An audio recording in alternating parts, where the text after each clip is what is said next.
Okay, alright.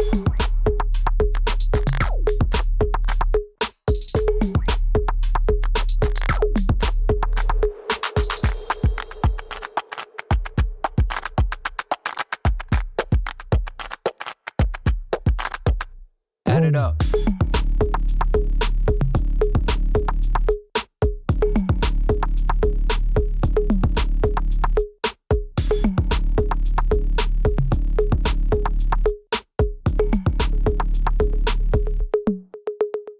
Okay, alright.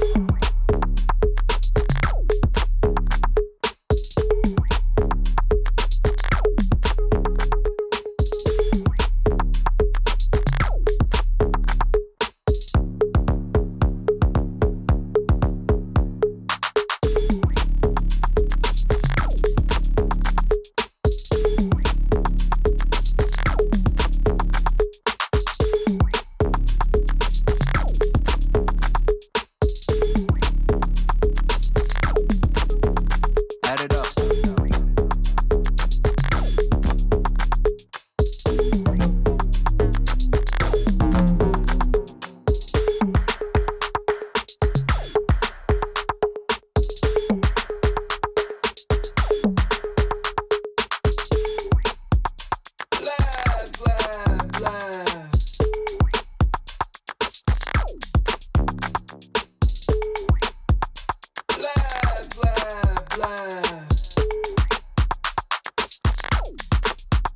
Add it up.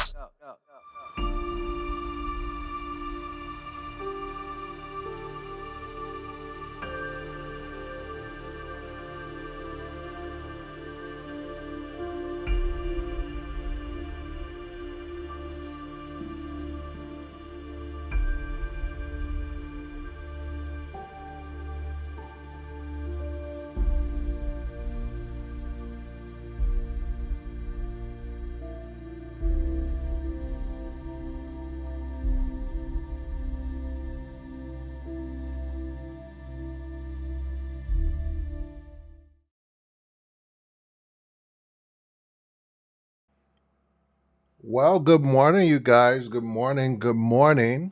Good morning. It is Wednesday. And for those of you, this is your first time here. This is the Comptia Data Plus, the DA001 exam. We are going through Mike Chapple's preparation for that exam. But I do have some good news for you guys. So, look what I have in my hand. The book came. Now, the book is actually quite thin. So I expected, like, compared to, for example, my Comptia A plus exam study guide, I expected much more than this. But what I plan to do with this, because of course today is Wednesday, we will be together again on Saturday. So Saturday we'll be moving into this book. I'll be working on the Kindle version of this book. So I do have this book that I purchased long before it ever was announced. As soon as it went up on Amazon, I put it there. So just a couple of housekeeping rules, just so you guys know, if this is your first time here, what we do is we study for 45 minutes. There is a purple timer in your bottom right hand corner that will let you know how long we have left in the class. What will happen from there is we will go on a 5-minute break. We will come back, and then we usually do kind of like a 5-minute quick round robin of questions to just go through what it is that we just studied. And that's how we run it. Then we go ahead and end it. It is 7:03 Central Standard Time. I usually give a couple of minutes for people to come in and to get going. I do see some people kind of coming into the group, so that is excellent news. So what we'll do is we'll go ahead and get started, and those people will come in as they need to. So let's just get everything rolling. An alternative to removing data from a dataset is transforming it into a format where we actually left off here on our exam, or on our quiz rather. So let me first get this up and rolling, and we'll see how much we remember. So what internal document explains privacy responsibilities to employees who will handle personal identifiable information. I'm going to go privacy policy. Okay. Acceptable use? Okay. It was acceptable use. What GAPP principle says that organizations should provide data subjects with the ability to review and update their personal information? Consent?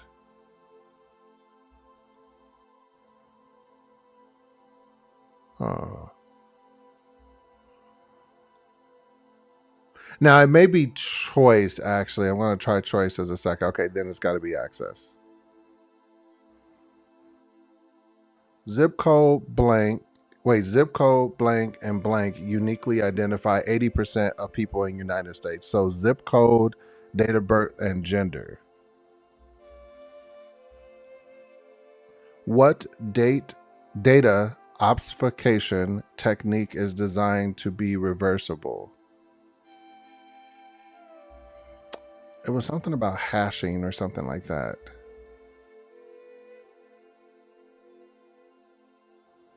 Okay, maybe... No, maybe it's masking. No. Okay. This one we may have gotten wrong.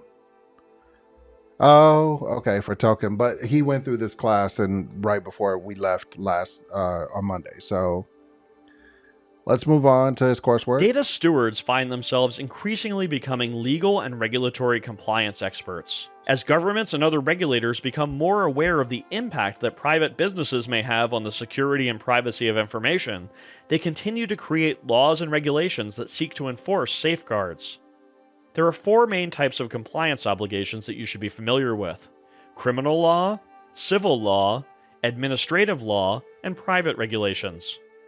Criminal law is designed to deter people from taking actions that would be detrimental to society and punish those who do take such actions. Criminal offenses include a wide range of unacceptable activities such as murder, robbery, hacking, insider trading, and espionage.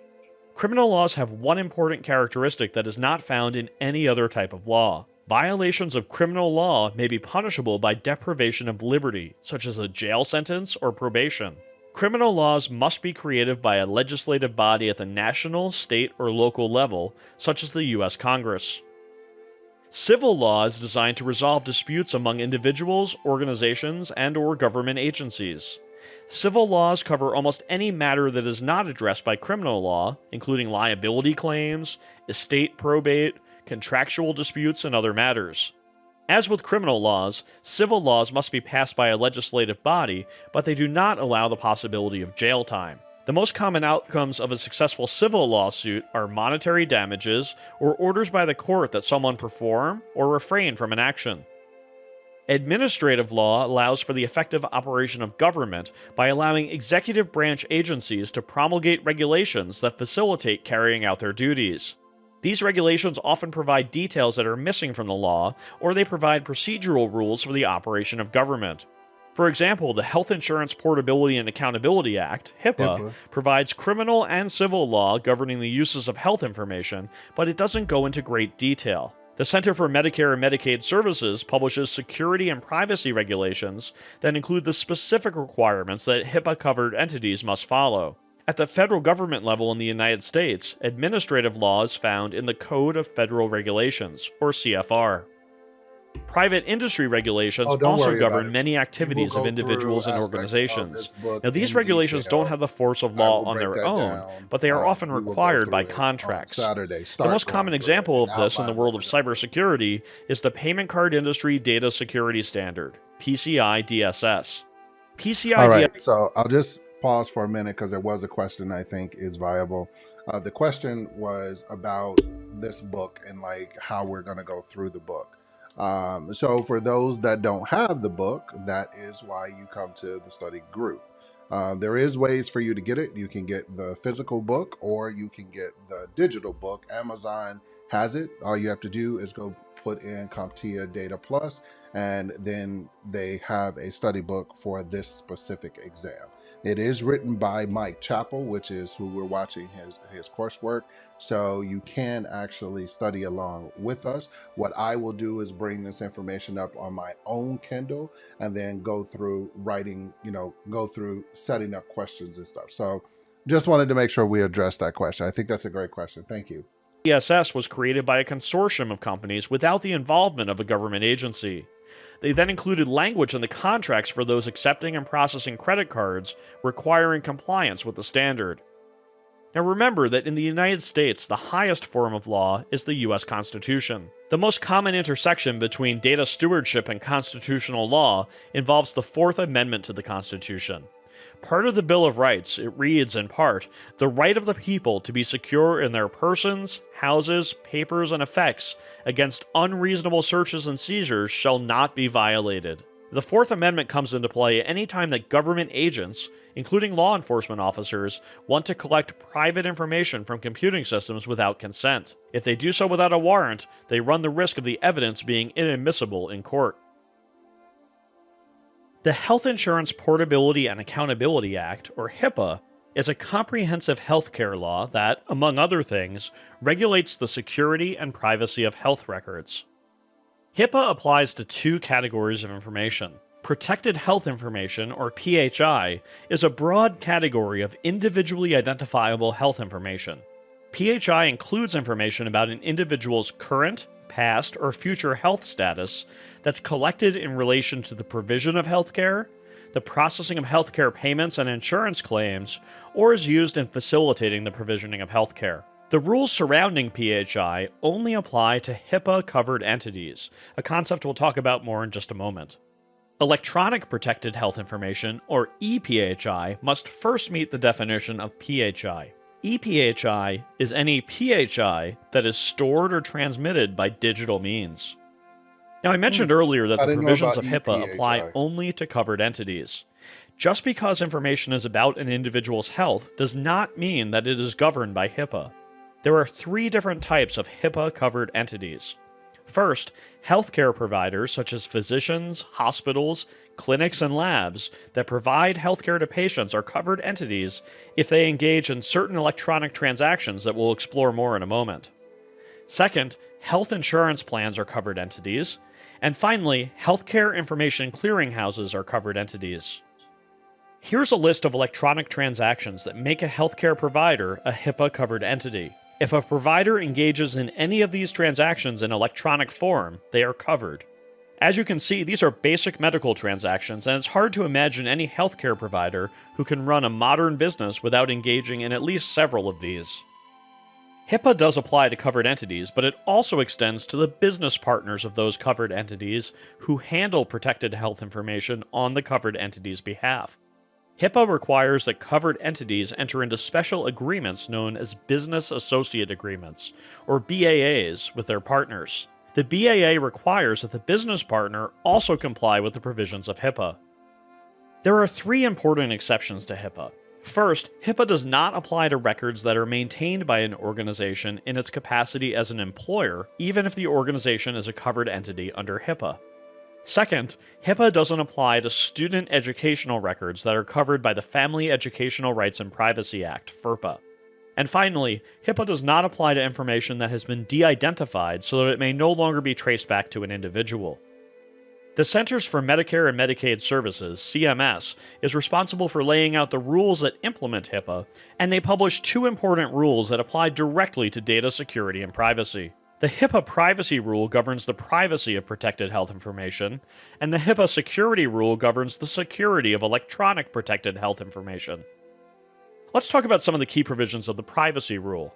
The HIPAA Privacy Rule requires that covered entities disclose their privacy practices to individuals at the time of their first service delivery. It also sets out permitted uses of PHI, including the treatment of patients, the processing of payments, and the operations of the organization. Uses that are not explicitly permitted by the Privacy Rule require patient consent. The Privacy Rule requires limiting the use and disclosure of PHI to the minimum possible extent, and it provides individuals with the right to review their own health records. The rule also requires that covered entities implement controls to protect the confidentiality I'm assuming and that there is a integrity of whole protected health chapter information. that he has Let's on also this review some of the key specific, provisions of the HIPAA like, security rule. information. While the privacy rule applies to all PHI, the security rule applies only to electronic PHI, or ePHI. It requires that healthcare providers ensure the confidentiality, integrity, and availability of all of the ePHI that they create, receive, maintain, or transmit. It also requires that covered entities identify and protect against reasonably anticipated threats to the security and integrity of information, that they protect against reasonably anticipated impermissible uses or disclosures, and that they ensure compliance with the rule by their workforce. Now, HIPAA is a complex regulation with many nuances. If you work in healthcare, you should carefully review both the security and privacy rules and consult with attorneys who specialize in the field when you're making decisions about your data that might have regulatory impact. The Family Educational Rights and Privacy Act of 1974 introduced privacy protections for student educational records that are maintained by an educational institution that receives federal funding through the U.S. Department of Education. This law applies to most educational institutions in the United States. Almost all colleges and universities receive some federal funding through Department of Education programs, so FERPA generally applies to colleges and universities. The same is true for public schools at the elementary, middle, and secondary levels. Most private elementary, middle, and secondary schools do not receive federal funding from the Department of Education, so they are generally excluded from the scope of FERPA. FERPA grants rights surrounding student records to a responsible individual or individuals. For a child under the age of 18 enrolled in an elementary, middle, or secondary school, rights under FERPA fall to the parents or guardians of that child. Those rights transfer from the parent to the student when one of two things happens. When the student turns 18, they then gain control over their privacy rights regardless of the school they attend. The same is true if a student enrolls in a post-secondary institution, even if they're under the age of 18. So what are these rights that parents or students have under FERPA? Well, the most frequently exercised right is that students and their parents have control over the disclosure of student educational records to third parties. There are some exceptions to this that I'll discuss in a moment, but generally speaking, schools cannot share educational records with third parties without gaining consent. FERPA also provides the right of access to a student's educational records and the right to dispute information in educational records that they believe to be incorrect. FERPA covers all educational records, and the law defines this as records that are directly related to a student and are maintained by an educational agency or institution, or a party acting for or on behalf of that agency or institution. These records may be in any format, including records that are... I think one of the key things we should probably take away from this FERPA is that it is in any form, whether it is digital or paper. And I'm not quite sure yet, like how this plays into far as the Data Plus exam, but obviously he's covering it because that's something that Comptia is requesting for us to know. handwritten, printed, digital, videotaped, audio taped, or emailed. The Department of Education provides some examples of the types of records that are covered under FERPA. The most common examples are grades, transcripts, class lists, student course schedules, health records for K through 12 students, student financial information for post-secondary students, and student disciplinary records. FERPA does have some specific exclusions. It doesn't cover law enforcement records when those records are created and maintained by a campus law enforcement agency for law enforcement purposes. Application records are a little more complicated. When a potential student applies to a school, they are not yet students and their records are not covered by FERPA. If the student isn't admitted or chooses not to enroll, the record remains non-covered. However, if the student enrolls at the school, the application records then become educational records and are covered by FERPA. Alumni records created after a student graduates are not educational records. Medical and mental health records used only for the treatment of a student are also normally excluded from FERPA, but that's a complex area that requires specific legal guidance based upon individual circumstances. Sole possession records created by a member of the faculty or staff for their personal use are not covered by FERPA either, unless they are shared with other people. And peer-graded exams or papers are also not covered by FERPA until they are entered into the course instructor's gradebook. Institutions are permitted to disclose records under FERPA in some circumstances. It's always permitted if the student or parent, whomever has rights under FERPA, consents to the disclosure. Disclosure is also permitted if the information is not personally identifiable or falls under the broad definition of directory information. That's information that would not generally be considered harmful or an invasion of privacy if it were disclosed. It includes things like a student's name, address, telephone number, major, or other similar information. Disclosure is permitted if the information is not personally identifiable, meaning that it can't be linked to an individual student. And there is an exception to FERPA that permits the disclosure of information in a health or safety emergency. Educational institutions may also disclose information without obtaining student consent when that disclosure is to school officials with a legitimate educational interest, another school where the student is enrolled or seeks admission, financial aid organizations, researchers studying testing, financial aid, or instruction, accrediting agencies reviewing the school, or for a variety of law enforcement purposes that are defined in FERPA. FERPA does require that schools provide an annual notice to those with rights under the law, and the U.S. Department of Education offers a model notice that schools may adapt to their specific circumstances. Companies providing educational technology also find themselves subject to FERPA requirements in an indirect manner. While FERPA does not directly include educational technology companies in its scope, schools wishing to share information with these providers often require contract language that designates the provider as a school official under FERPA. This is a legal term of art that brings the provider under the scope of the school's FERPA compliance efforts. At the turn of the century, the federal government embarked upon a major change in the regulation of financial institutions in the United States. The Gramm-Leach-Bliley Act, or GLBA, introduced many new requirements on financial institutions and their operations. Two of these requirements are of particular interest from a privacy perspective. The GLBA Financial Privacy Rule limits how financial institutions may handle the non-public personal information of its consumers, and the GLBA Safeguards Rule requires that financial institutions develop a written information security plan to protect consumer data. Before we dive into some of the specific requirements of those rules, it's important that we clarify the scope of GLBA.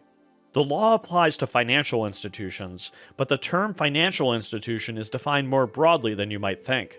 The Federal Trade Commission states that GLBA applies to all businesses, regardless of their size, that are significantly engaged in providing financial products or services. This definition includes many businesses that you would not normally describe as financial institutions. But it does include the activities of banks, including online banking, non-bank lenders, and financial or investment advisors, but it also includes check cashing services, payday loan providers, real estate appraisers, tax preparers, mortgage brokers, ATM operators, and even colleges and universities that issue student loans. Now, this is not a complete list, and if you think that GLBA might apply to your organization, you should consult an attorney for assistance in determining whether you meet the definition of significant engagement in providing financial products or services. The GLBA Financial Privacy Rule requires that institutions who intend to share information provide customers with copies of their privacy notice when they first establish a relationship and on an annual basis thereafter. Now, this notice must describe the organization's privacy policies and practices, including the types of information collected and disclosed, the types of third parties and affiliates with whom they share information security policies and practices, and it must also provide customers with the ability to opt out of non-public information sharing, and provide them with a reasonable amount of time to do so before information is shared. Federal regulators have developed a template privacy notice that organizations may choose to adopt in an effort to provide clear and transparent information that meets the financial privacy rules requirements. GLBA does make a distinction between consumers and customers. Consumers are individuals who engage in transactions with financial institutions. These transactions may simply be a one-time engagement, such as cashing a check or applying for a loan. Customers are consumers who have an ongoing relationship with the institution, such as opening an account or taking out a loan. Customers must receive the full privacy notice required under GLBA. Consumers who are not customers may instead receive a short form notice that explains how they can get the longer form notice. The major requirement of the GLBA safeguards rule is that financial institutions must develop and implement a written information security plan describing how they protect the confidentiality, integrity, and availability of I think consumer that's information. interesting that it The has to plan should be written. appropriate for the size and complexity of the organization, the types of information that it handles, and the course. nature of its activities. GLBA compliant information security plans must include designation of one or more employees who are responsible for information security, an identification and assessment of the risks to customer information in each area. We should actually stop there for a minute because there is something here that is additionally just like when we were dealing with the data where a person must be chosen as the data owner. And in this case, it looks like there must be an employee who has the GLBA, that's the key person that you would go to that has the GBLA security protocols and knows who that individual is. So I think there's some correlation there as well. Of the company's operations, an evaluation of the effectiveness of the safeguards that are in place to protect that information against identified risks, a safeguards program that is regularly monitored and tested, the use of service providers who maintain appropriate safeguards and are required to do so by contract, and ongoing evaluation and adjustment of the program as circumstances change. Privacy professionals believe that one of the fundamental rights of data subjects is the right to be informed when their personal information is accessed in an unauthorized manner. This concept is known as data breach notification. Now, the US federal government does not have a data breach notification law, so states have stepped up and created their... Wait, what? Hold on, did I hear that right? Now, the US federal government does not have a data breach notification law, so states have stepped up and created their own laws to fill in the gaps. Okay, I did hear that right. So federal government does not have any data breach. They leave that up to the states, which means that each state would then have its own data breach requirements, which this should be interesting. This has happened in a slow manner, with California passing the first data breach notification law back in 2002, and Alabama becoming the 50th state to pass a law 16 years later in 2018. 16 While years? there are differences between the laws, many of them were modeled after California's law, and they share common elements. Let's talk through some of those. Each law includes a definition of personal information. California's law defines personal information that triggers a data breach notification as a person's first name or first initial and their last name when it's combined with their social security number, driver's license or state identity card number, an account number, credit card number, or debit card number in combination with a security code or password that grants access to an account.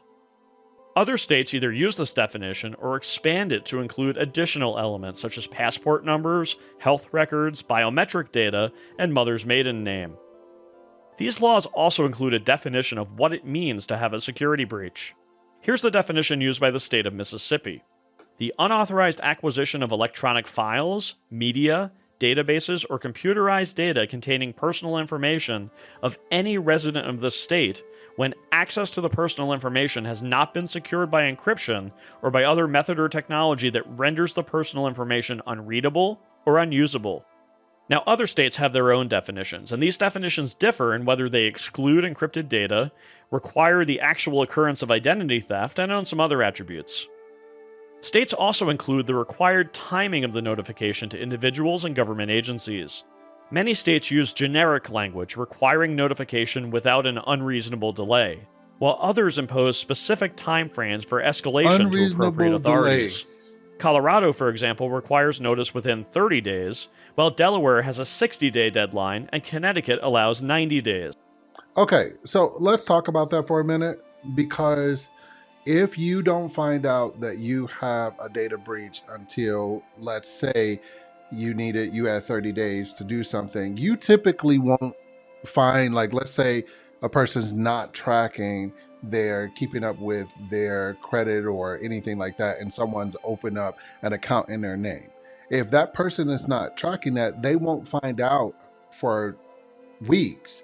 So they could pass that 30-day mark of when they need to do it. And, let's say a particular state, I think I'm going to be interested to find out what the state of Illinois is for a data breach.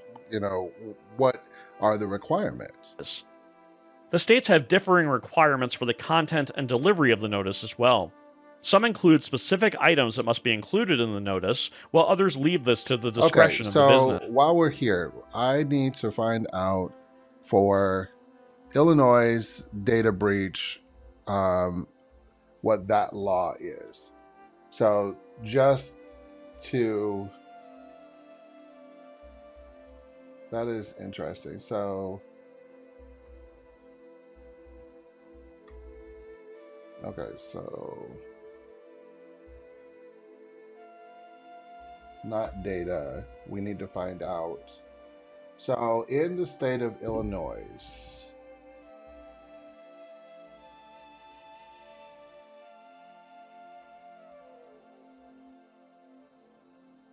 the nature of the breach. So any entity required under this section to disclose a breach of the security system to more than 500 Illinois residents must provide notice to the Attorney General of the breach, including a description of the nature of the breach or unauthorized acquisition, the date of the breach, the number of Illinois residents affected.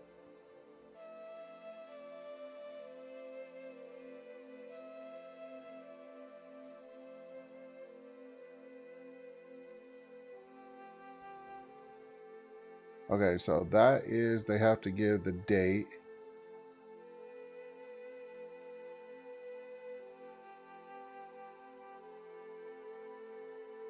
And there's a particular reason why we're going. I found it interesting that you have to submit this within a specific period of time, and if you miss that date,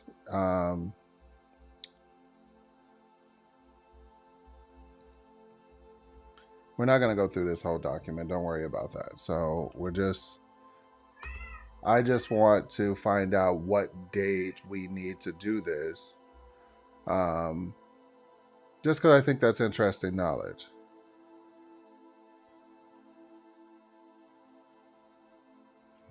So maybe it is days. All right. So for the state of Illinois, it is 45 days. So you have 45 days from the breach in order to, so such notification must be made within 45 days of the state agency discovery of the security breach, or within the state agency provides any notice to the consumer. So if there was a data breach, the particular entity in, according to the Illinois General Assembly, you would then have to let the consumer know within 45 days, which I think is interesting because you still have a process to even notify someone. So you've got an entity that is having let's say they've had a data breach, they have to do their own investigation, then they have to let a consumer know. So they've got to get that investigation done. So find out the breach is done, get their investigation, get all of that completed, and then notify the customer within 45 days that the breach has happened, which I just think is interesting. Okay, let's get back to the class. Some laws require individual notification, while others allow the use of mass media for large-scale notifications. Another major difference between the laws is whether they allow a private right of action. California's original law does provide this right, allowing individual citizens of California to sue a company that they believe has violated their privacy rights. The laws of about a dozen other states include this provision as well, but most states only allow the state attorney general to prosecute violations of the breach notification law. As you can imagine, there are many, many nuances in these 50 state laws. You should be familiar with the details of the laws that apply in the jurisdictions where your business operates. The National Conference of State Legislatures provides this convenient reference that links to the text of the laws in each state. Multinational organizations must often transfer data across international borders as part of their standard business practices. In those cases, international regulations may provide specific requirements regarding the allowable transfer and use of that information. Let's talk about a couple of very significant international regulations. First, the European Union's General Data Protection Regulation, GDPR, is a broad privacy law that regulates the handling of almost all personal information related to European Union residents. US companies who do business in Europe or with EU residents must be familiar with GDPR and implement controls designed to avoid violations of that law. This is of particular concern when transferring information across international borders. Organizations needing to conduct transfers between their subsidiaries have a few options available for complying with EU regulations. First, organizations may adopt a set of standard contractual clauses that have been approved for use in situations where information is being transferred outside of the European Union. Those clauses are found on the European Union website and they're available for integration into contracts. Second, organizations may adopt binding corporate rules that regulate data transfers. This is a very time-consuming process, as the rules must be approved by every EU member nation where they will be used, so typically this path is only adopted by very large organizations. Finally, in the past, the European Union and the United States operated a safe harbor agreement called Privacy Shield. Organizations could certify their compliance with privacy practices through independent assessors, and if they were awarded the Privacy Shield, would be permitted to transfer information. However, a 2020 ruling by the European Court of Justice in a case called Schrems II declared the EU-US Privacy Shield invalid. Currently, companies may not rely upon the Privacy Shield and must use either standard contractual clauses or binding corporate rules. This may change in the future if the Privacy Shield is modified to meet EU requirements. The Asia-Pacific Economic Cooperation, or APEC, also publishes a privacy framework that incorporates many standard privacy practices. These include preventing harm, providing notice, obtaining consent, I have never heard and implementing of Brunei. security and accountability controls. This framework is used to promote the smooth cross-border flow of information between APEC member nations. And in some cases, conflicts arise between the laws of different nations. For example, electronic discovery rules in the United States might require the preservation and production of evidence that is protected under GDPR. In those cases, you should consult with attorneys to identify the appropriate course of action. All right. Of course, we have a quiz. What type of regulation is the Payment Card Industry Data Security Standard?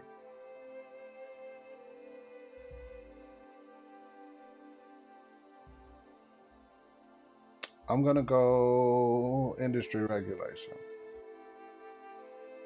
Which of the following entities would not be regulated by HIPAA? So a health insurance company, yes. A health information clearinghouse, yes. A health and fitness mobile app. That's interesting. I don't think this is governed by HIPAA, which is interesting that a fitness app is not governed by HIPAA, but like a healthcare provider, clearinghouses, and insurance companies are. How many U.S. states currently have data breach notification laws? 50, because I think he said Alabama was the last. What is the most time-consuming of the practices that authorize the international data transfers under GDPR? Privacy Shield?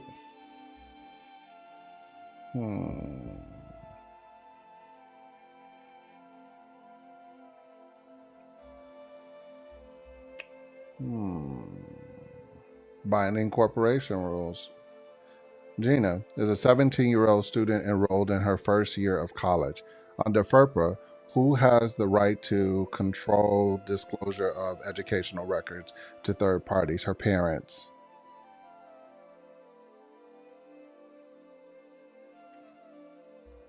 Because she's not 18 yet. What?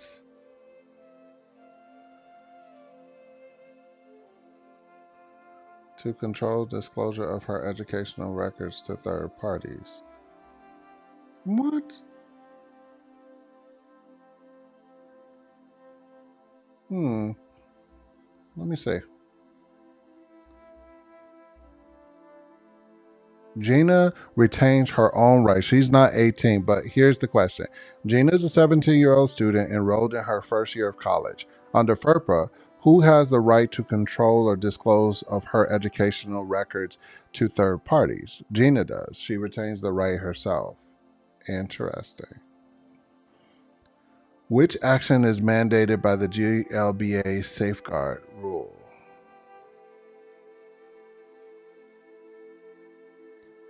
All right, so the distinguishing between consumer and customers, the development of a written information security policy, the provision of a private notice to consumers. I am not sure of this one. I really am not. I don't know this one.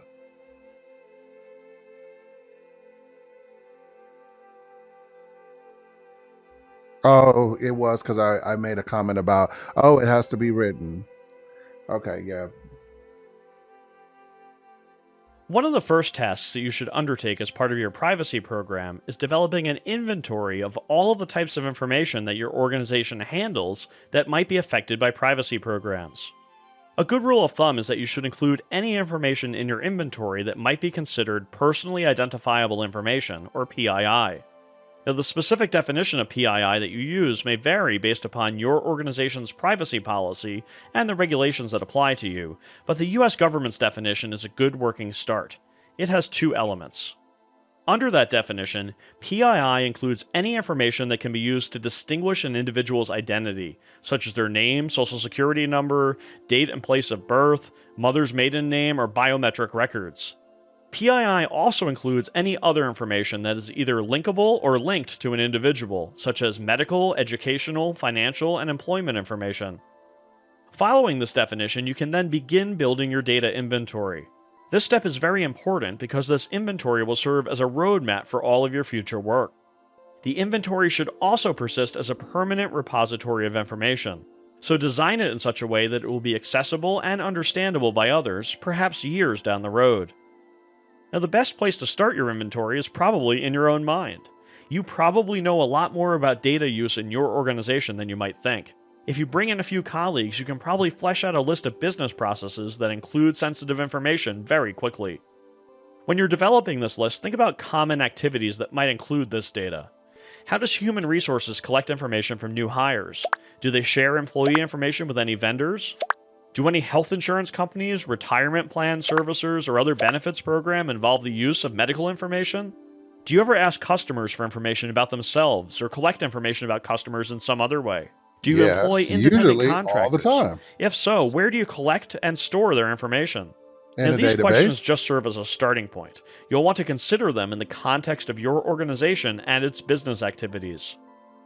As you do this, a great way to identify other possible uses of data is to walk the customer and employee journeys yourself. Think about every way that you've interacted with your organization as an employee. Is personal information ever involved? How about as a customer? Tracing the footsteps of these normal interactions is a great way This to is just flesh a out your heads list up. of You business are less than processes 5 that use minutes sensitive data.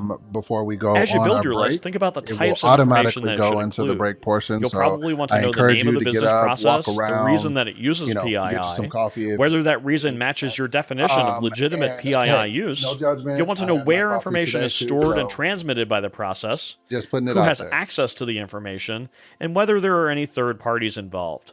And don't worry if you don't have all of this information right away. Your goal at this point is just to build a list. Now, you might mistakenly include business processes in your inventory that don't actually use personal information, or you might miss a few processes along the way. You also might get some of the facts wrong about the ways the data is being used. Don't worry about that at this point. You're going to verify all of these details later. Err on the side of including things and treat this list simply as a starting point.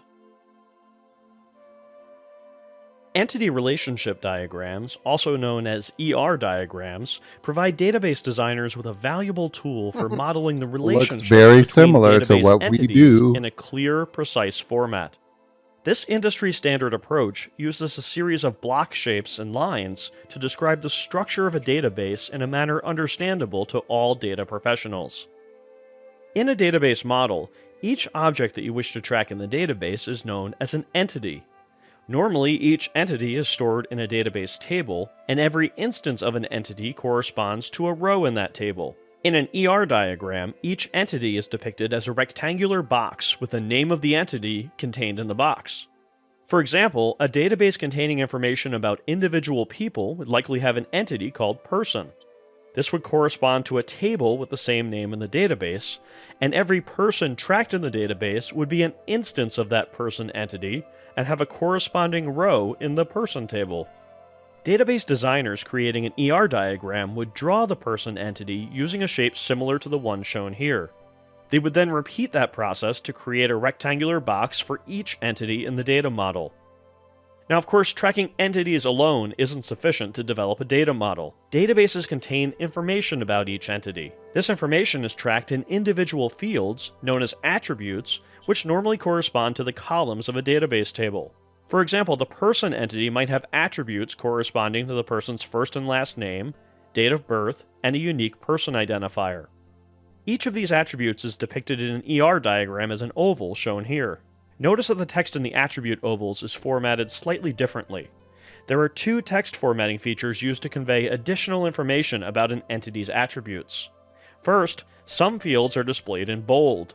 These are required fields, similar to the not null database constraint. Each instance of an entity must contain information in the first name, last name, and person ID attributes in this example. Also, one attribute is underlined, indicating that it serves as the database's primary key. In this example, person ID serves as the primary key. Now, using this format can be a little cumbersome in a diagram containing information about entities with many attributes. Therefore, database designers prefer to use an alternate format that lists an entity's attributes in tabular form under the name of the entity. Here's a depiction of the person entity in that format. Now that covers the entity part of entity relationship diagrams. Let's take a look at displaying data relationships. The power of the ER diagram lies in its ability to accurately display information about the relationships between entities. For example, we might track information in our database about the city where each person lives. Information about the city itself is tracked within a city entity, and a relationship is used to tie together person and city instances. Relationships are normally given names that are verbs, while attributes and entities are named after nouns. This convention makes it easy to express relationships.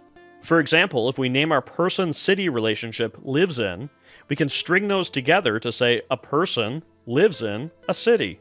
We express relationships in ER diagrams by drawing a line between the related entities and placing a diamond shape that contains the relationship name in the middle of the line. Here's how our person-city relationship would look. Now, you'll notice there are some additional shapes on the line. I will pause it, so the don't worry. double hashed You won't line miss it. appearing Enjoy your just to the break. left of the city entity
Hey, welcome back. Welcome back. Hopefully you enjoyed your break. And we're going to go ahead and finish up this class. We have 5 minutes, as you can see, with the purple timer. So we got to make it. We got to make it work. That this part of the relationship has a cardinality of 1. On the other hand, the crow's foot symbol to the right of the person entity indicates that this part of the relationship has a cardinality of many. Stated more plainly, each person may live in only one city, while a city may contain many people. Organizations use information classification to help users understand the security requirements around handling different types of data. Okay, so we are going to not move into that. So what we're going to go over really quickly is what we're going to be talking about. We have a couple of more classes. So Saturday, we'll go through and finish this up based off of what we have here. We only have a couple of more classes. We got to finish this class, and then we have a quiz of 3 questions, and then what we're going to finish. But I didn't want to rush that today. To finish that up, we will just get that done come Saturday, and we will finish up the rest of the program, and then we'll be done, so that when we start on Monday, we will be in the book. And so when I talk about in the book, what we're going to be doing is we're going to be looking at this book. Okay, so I do have the Data Plus book, and we are going to be talking about this, and we're going to break it down piece by piece. And I'm also going to be bringing in probably like my iPad, and as I take notes, I might just take notes on Notion. I am not sure yet. I do have a section for that, just for the study section, but I haven't decided if I want to handwrite this. But one of the things that you can do with Kindle, that, like, say for example, there is a part here where I want to say, this is a part I want to do a card on. So if I highlight this as a highlighted part, okay, there are areas now where you can go through and like literally create cards, which before you couldn't do that. So that's cool parts. Like, you can do the notebook part, like that's not a big issue, but going through and making like flashcards is going to be something that we're going to do. I'm going to make sure that I can do it on here, so I'm going to figure that part out. We'll work on a way. I might just make the flashcards on a different system, but for now, this is the way we're going to be working through this part. And I'll figure out how to do the flashcards. I promise you guys, I will figure that out. And then that way we're able to just highlight what we want to be able to come back and study inside of our classes. And then when we get to that, we'll be able to just go through and say, hey, make study cards out of this. So if you want to do it, you certainly can do it that way, but I just wanted to make sure you know what we're going to be working on next week. So if you have a chance to get the book, get the book. We will be working on that part. And we're going to finish up here, because I don't think we really honestly have that much left. But you guys only have a minute before we go ahead and end the stream, because it is 7:55. So we do need to start wrapping things up. But that's where we are so far. I can't think of anything else that you guys would need to do. If you're just walking in on a study session, we are about to end in about 5 minutes. Actually, it's going to be less than a minute. So I will see you guys on Saturday.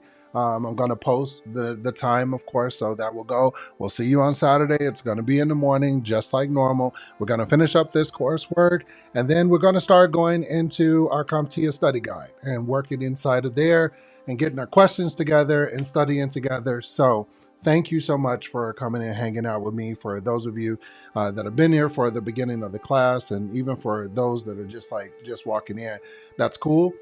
We did go over a couple of things in the class that sparked some conversation. So go back, watch the video if you get a chance. And Saturday, I think I'll be somewhere around 7, 8 o'clock, somewhere in there, Central Standard Time. But I'll see you guys Saturday. All right. Bye.